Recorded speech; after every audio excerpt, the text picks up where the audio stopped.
Let's get you details this morning on what's happening in Sri Lanka. Never before has the island nation faced this kind of an economic crisis. We're talking about fuel shortage, all essentials running out, unprecedented power cuts as well in Sri Lanka right now. And that's why you've got civilians now out on the streets protesting against the government. These protests have been raging on, demanding the resignation of President Rajapaksa, particularly in the capital, Colombo. Sri Lankan police have scaled up deployment after thousands of protesters tried to storm Prime Minister Mahinda Rajapaksa's residence. This was in Tangale on Monday. Enraged citizens want the Rajapaksa family out of power. They've been blaming them essentially for this ongoing crisis. Sri Lankan opposition parties, meanwhile, have rejected President Gotabaya Rajapaksa's invitation to join a proposed united government, calling it a sham. Remember that the Sri Lankan president had said that all parties should come together and opposition too should hold cabinet berths to ensure that they form what he referred to as a united government. No food, no gas, no electricity, and that's exactly why the people are agitating on the streets of Colombo. This is Independence Square of Colombo, one of the iconic places in Sri Lanka's capital. And there you see the youth has hit the street against the Rajapaksa government, and despite the resignation of the cabinet, the councils, here the protest breaks out in a huge number, the youth from Colombo that is protesting against the Gotabaya government. And again, it's the economic crisis, and that has led to this massive situation for almost everyone, be the VIP or a common person. The soaring inflation has hit the everyone. Seeking justice, most of these protesters demanding the Gotabaya government to go. That's exactly what is happening here. We're seeing the protests breaking out all across the country. Now joining me some youth here at this iconic Independence Square. We know why the protest is on, why the protest is breaking out. There have been, several restrictions order. We have seen the curfew in place, emergency in place. But we have seen the cabinet tendering resignation. You think this will resolve the crisis, and this is also somewhere meeting the demand what the people were demanding? No, I do not. I think this is the drama. This is a real facade. I think there should be a constitutional amendment to basically hold a presidential election soon, because the president can resign and hold a presidential election soon. So that is the only way to solve this impasse. So what do you think? What triggered this economic crisis in Sri Lanka, and how did it start? Well, there are so many. Of course, the COVID is one of the reasons. However, COVID is a problem that is affecting all the countries in the world, not just Sri Lanka. And initially, this government handled the COVID crisis very well, to be fair. It is the disappointment, and now it is now at the extent of anger. And there you see the boys and the girls in a huge number. And this is one of the very iconic places in Colombo, carrying the national flag, the banners and the posters. Now the demand grows for the resignation of President Rajapaksa. Now, when it comes to the people's own life due to the soaring inflation, how much it is affecting the common people of Sri Lanka when it comes to the soaring inflation, the economic crisis? Actually, we are finished. I mean, people are suffering more than enough. You won't believe, my daughters are in the UK. We are not suffering. My children are not suffering. But I came for the whole country, for the people. So everyone is suffering. So they should go back. They should go home. How many hours power cut you are seeing in your localities? How many hours are for the power cut? 15 hours. 15 hours? Yeah. In Colombo? Yeah. That's the traditional protest, and that's a kind of civilian resistance against the government, Rajapaksa administration, the protest breaking over all across Sri Lanka. With this report at iconic Independence Square, I'm Ashutosh Mishra for India Today. And there's a reason every Sri Lankan is out there protesting. Each of them is feeling the pinch, feeling the hit of this economic crisis. But what exactly triggered it? What's led to this unprecedented situation right now in Sri Lanka? I explain in our next report.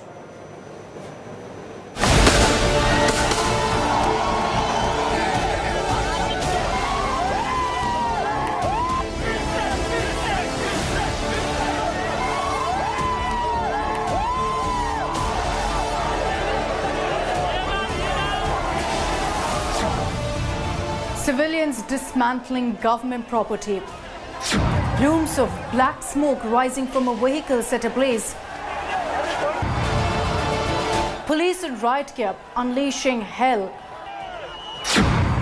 Thousands on the streets protesting economic hardships and an economy that's teetering on the brink of collapse. The island nation of Sri Lanka is spiraling into an economic meltdown of epic proportions. An unprecedented economic crisis is unfolding in the island nation of 22 million. The Sri Lanka economy is facing a crisis owing to a serious balance of payments problem. It's exhausted over 70% of its foreign reserves and is also facing a budget shortfall. A weakened currency and unbridled inflation have caused prices of staples to skyrocket. It has a mammoth debt now of $7 billion. Ordinary citizens are having to bear the brunt of this crisis. A kilo of sugar, for example, now costs a whopping 240 rupees. The price of a single egg, that's right, one egg is pegged at 30 rupees. A kilo pack of milk powder costs a staggering 1,900 rupees. And add to that, debilitating power cuts continue to plague the island nation as the government is essentially unable to pay for fuel imports. Retail inflation in the country had touched 17.5% in February. Food inflation has now soared over 25%, causing this meteoric spike in prices. But this catastrophic economic crisis in Sri Lanka was anything but serendipitous. So how did Sri Lanka really get here? The root of the crisis essentially lies in economic mismanagement of not one government but successive governments. The current crisis was heightened by exorbitant tax cuts given by the Gotabaya Rajapaksa government months after winning the presidential election. This was back in 2019. Value-added tax was cut from 15% right down to 8%. 7 other taxes, and this includes a 2% nation-building tax, all of it abolished. While the 2019 Easter Sunday blasts battered the lucrative tourism industry, the COVID-19 pandemic was the final nail in the coffin for a vibrant vacation trade. And that also wiped out foreign worker remittances. Foreign exchange reserves plummeted by 70% in 2 years. The country's farm sector was also sharply hit by Rajapaksa's decision of banning all chemical fertilizers. This was in 2021, a move that was later rescinded. But what really was the final trigger? It was the petrol price hike caused by the Ukraine-Russia crisis, which exasperated an already dire situation. Now to Sri Lanka's foreign debt. The island nation has a whopping $7 billion debt due in 2022. Its public debt is 110% of its GDP, believe it or not.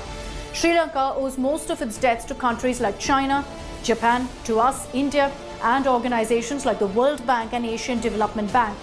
It's also borrowed from the international market.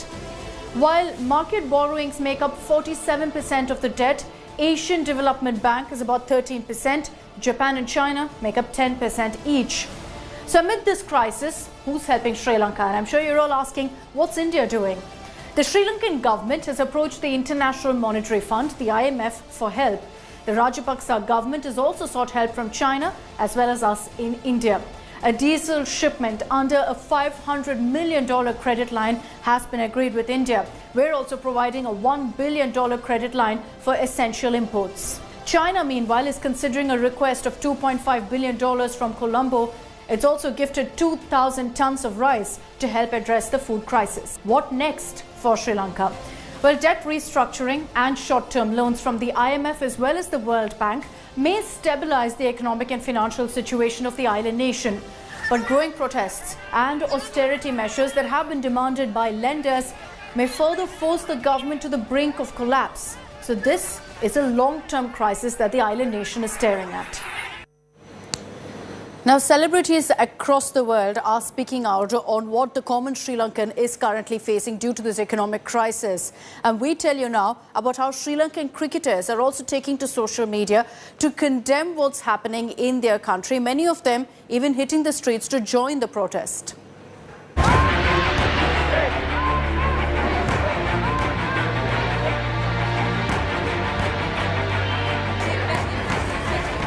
The Sri Lankan economic crisis has spiraled beyond control. and as protests against the government sweep the island nation, the top cricketers from the country have put their weight behind these anti-government protests. Former Test captain Mahela Jayawardene, who is also the coach of Mumbai Indians in the IPL, took to Twitter to voice his concerns, stating how he is sad to see the emergency law and curfew in Sri Lanka. Jayawardene said that the country's leadership have lost the confidence of the people. But Jayawardene is not the only one to raise his voice against the current establishment. Pictures of cricket legend Sanath Jayasuriya joining the protest have also been doing the rounds on social media. Jayasuriya earlier had taken to Instagram calling for his countrymen to unite and stand up to the oppression of the government. Batting great Kumar Sangakkara, who is currently the director of cricket at IPL franchise Rajasthan Royals, took a cautious approach, appealing to the Sri Lankan leadership to put aside destructive personal and political agendas and act in the best interest of the people. Even former pace bowler Lasith Malinga put out a post on Instagram stating he stands together with the people of his country. India's neighbours have been suffering severe shortages of food and other essentials along with record inflation and crippling power cuts. And it's not just the former cricketers who have broken their silence against the current establishment. But the current crop of cricketers too have spoken out against the Gotabaya Rajapaksa regime.